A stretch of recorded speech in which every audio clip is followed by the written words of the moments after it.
On the SA Sports Show, we like to talk sports of all different sorts. We like to help out sports when and if we can, and one of those sports today is ice hockey. Rough and tough. Well, it's rough and tough, but not only that, exciting. It's very exciting. And Mike Gaynor joins us, the president. Mike, I guess one of the things ice hockey, having just the one venue, has always intrigued me how the sport might be able to grow. And I guess that's probably one of its prohibitive factors. Yeah, currently we've got the one rink. We've expanded. Normally, just having the one season, we do it, split up our divisions into two seasons, a summer and a winter season. Yeah. And we can't really grow any more than what we can on the one venue. And you've seen where other states have built new venues. Victoria built their glass house, Yep. and that went off really good. And, and Perth's built another two. Just recently, Sydney's built another one, and they got plans for another two. Canberra, one of the main election You just go venues. to Main Street in Canberra and you're on ice. That's true. But the Labor promised that they'd build a new ice rink, and if they got in, and they just got in. So is it going to happen? Well, hopefully we get one. Adelaide Rinks, Australia's in negotiation with the government right now, and they've got plans. They've already put some money down for it for Playford having. And I've seen the plans. The plans would be the best ice rink in the Southern Hemisphere. Well, that'd be an enormous boost for the sport, Mike. Yeah, big boost for the sport and also the state. Yeah. We'd hold international and national championships here. Would have the world champions probably. We'd see the best. Here. Yeah, and we have some really good games. Recently, we've had USA and Canada come across. The first time they've come to Adelaide. How did that go? Because that was set up at the entertainment centre, wasn't it? In a temporary rink. It went real well. And with that temporary rink, there's always a little bit of different things to go. But there's a lot. It's one of the most exciting sports you can play. I've played a lot of sports, but I mean, especially for actual viewers to get there. But and if we get a purpose-built rink for it. Are we getting more players sort of featuring in the game, Mike? Yeah, well, Australia right now, we have one of the highest ranked amateur players, right? Or not amateur, the highest level professional before going to the NHL, Nathan Walker. He came from Sydney originally, but he's gone over there.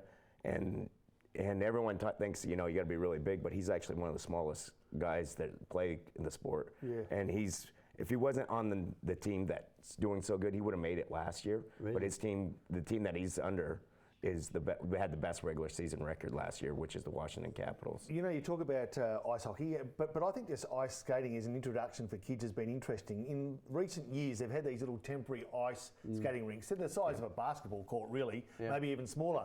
But hundreds and thousands of kids have a go on the ice for the first time. And I know from 3 or 4 of those instances close to me, it's actually interested them enough to say, actually, I want to go and try and have a go on the proper rink. And I think that's part of getting kids involved, Mike. In this country, you would know already that there's so much competition to secure that young, talented kid, and getting them interested is half of the battle. Yeah, that's exactly, and getting the parents to get them there. That's also there. Yeah. And if you only got one venue, and if they're further away from it, they're not going to want to take. No chance. Yeah. The kids there, where those temporary rinks have gone to a few different places, get other kids excited about it. But parents, always think, time and money, always the time to get them there and the money involved in it.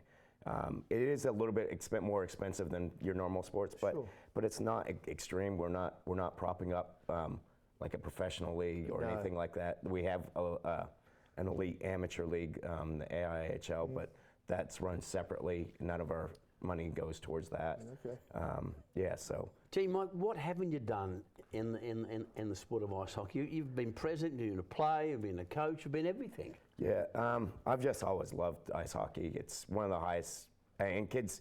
I was probably an ADHD kid without being labeled ADHD. And it keeps you so focused.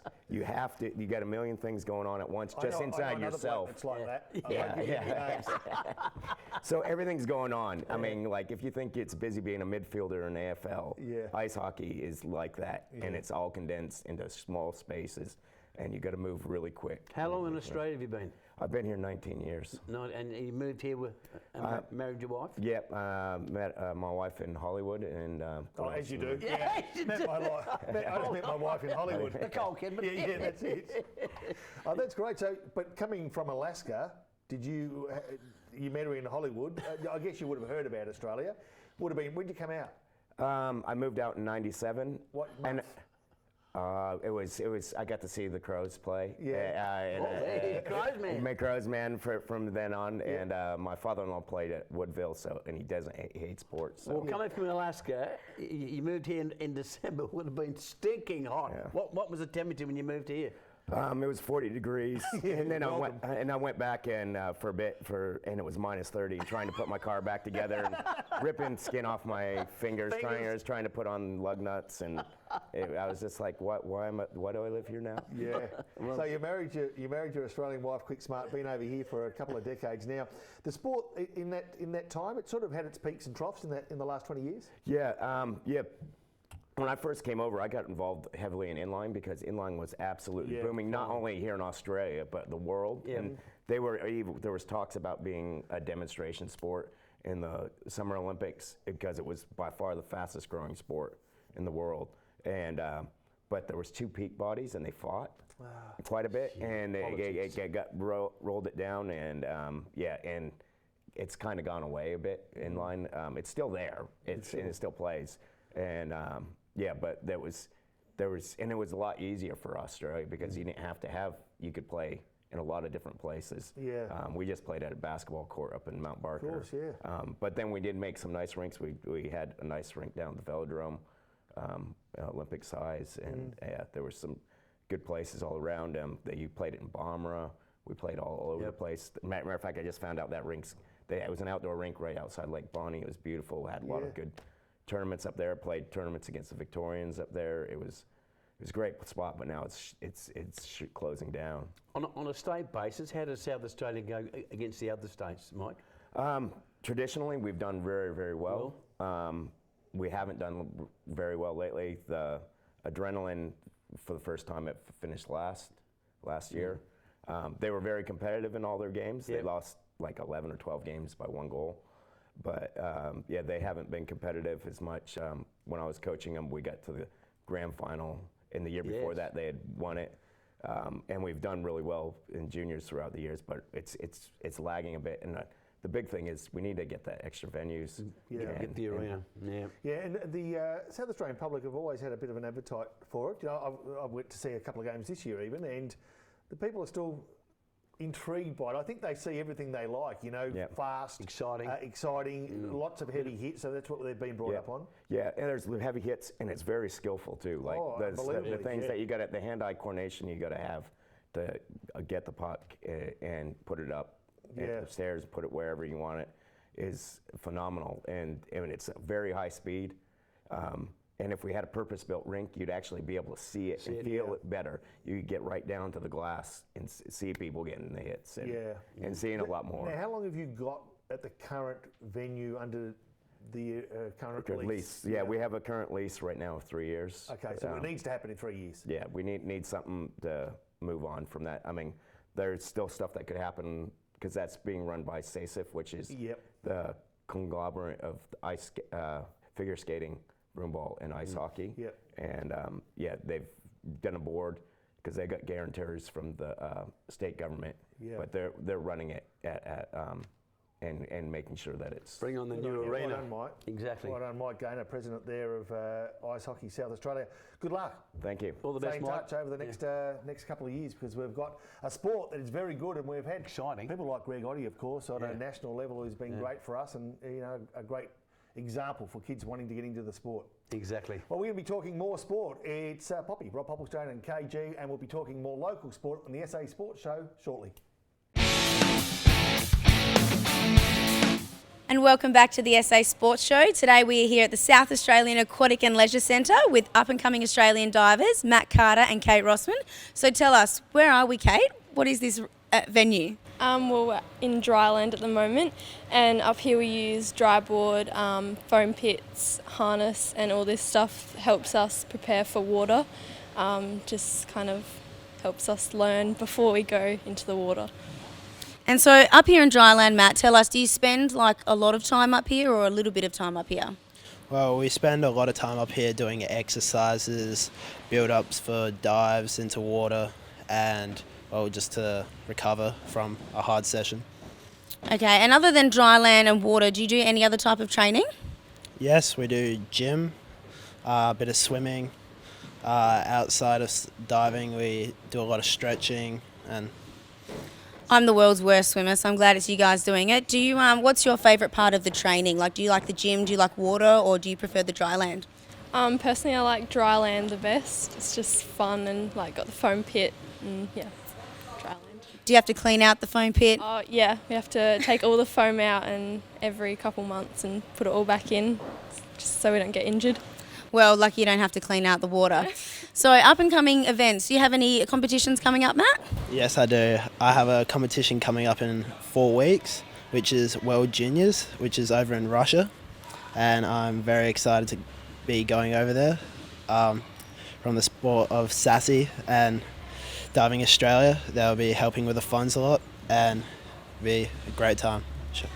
Change of climate, definitely, from hot to cold over there. And so we've just had Rio Olympics. I'm sure you watched them. And Kate, what would you like to do in the future? Is like 2020 or 2024 Olympics something you're looking at? Yeah, I'm definitely looking at going to the Olympics one day, hopefully. Probably 2024 will be my goal at the moment. So yeah, I've been training hard for that. And what do you have to do between, like, when you look at your competitions now and the competitors you're against? Who do you have to, like, what do you have to do to reach your goal? Well, at the moment, the dives are getting harder and harder, so I'm sure over the next couple of years I'll have to do harder dives that even men are doing now. So have to keep doing gym and getting stronger, try and keep up with everyone else. So you're doing some boy dives then coming up, I guess. So is like mixed synchro on the cards for you two, do you think? Certainly. Coming up to the Commonwealth Games, I'm pretty sure they're putting the mixed synchro in, so me and Kate will try and give it a go and see what we can do. That's exciting. I look forward to watching. So that'll be the first international event. Will that be the first international event that has mixed synchro? Yes, I think it will be. It's a new thing. They haven't done it in the past, but they're introducing it into FINA rules. So that'll be exciting to watch, and I look forward to watching that because that's something I've never done, definitely. So Kate, why you're a springboard diver? You don't do platform. Yep. Why don't you do the 10 metre? Well, it's very high, so I don't like the heights. Springboard I enjoy a lot more than platform. I always have, since, even when I did platform. And I think my power helps me on springboard.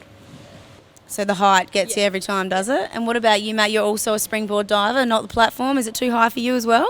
No, I tend to get a bit injured every time I do platform, and 3 metre just suits me a lot better, and for the strength I have, it's the best. Yeah. Fair enough. So when you compete and you like do your dives in one competition, like how many dives would you actually have to compete? Well, there's 2 different competitions. There's junior competition and there's open competition. The competition I have coming up now has 10 dives in it. So we have 5 easy dives, 5 hard dives, and the open competition, which is everybody, like men, that's just 6 dives. So it's all hard dives. So you don't get into the easier ones once you get older? No. Oh, all the hard dives for you. Yeah. So Kate, have you recently injured yourself, I heard? And how's it been coming back from injury? When I was 10? No, I'm pretty sure you did something yesterday and you hurt yourself. Yeah, right. So tell us what can happen even when you are training. Yeah, so even just little niggles here and there. I was in the gym, accidents can happen anywhere. It's a hard sport, a lot of injuries involved, but we have the support from Sassy, we have physios and doctors, so they definitely help us with injuries and get back into it as quick as possible. Well, hopefully it's not too long and you're back in the water. And also you recently, or the past couple of years, you've had a new coach come on board. So what's that like to have one of the best coaches in the world to train with him? Well, it's a big change. He's an amazing coach. He has helped me a lot, and he's just, I think, the best coach I've ever had. So you definitely feel like it is something that you have a really good coach here is definitely going to benefit you and hopefully reach your Olympic dream? Yes, I definitely think that. I reckon Michelle has the goods to get me to the Olympics. That's exciting, and I'll be watching and maybe be there supporting you one day. And so, Kate, like Matt just said, we're one of the best coaches in the world. You have training you, which is pretty exciting, and I think you have a pretty good world-class facility to train here. What's it like in Adelaide compared to other states, like the training facility for diving? Yeah, I think we're pretty lucky with what we have. Some of the other states, they don't have dry land like we do, so we definitely have more facilities. Really helps with training. I think that's great. And just before we finish, I just want to know, with you being obviously at school, how do you manage your school and sporting We have people at SASI that can help us with that as well. They help us balance.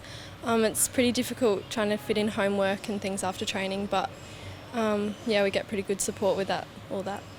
And what about you, Matt? How do you manage with your sport and schooling? To be honest, I don't manage at all. I find school and training very difficult with each other, but I guess it's just what we have to do. Being a professional athlete, you have lots of sacrifices that you have to make, and not doing as much school as possible, or as much as you can. Yeah. It's definitely pretty hard to do, but I'm managing at the moment, so I'm happy. Great. Well, thank you guys, and thanks for staying with us. Stay tuned, and we'll be back soon after this break.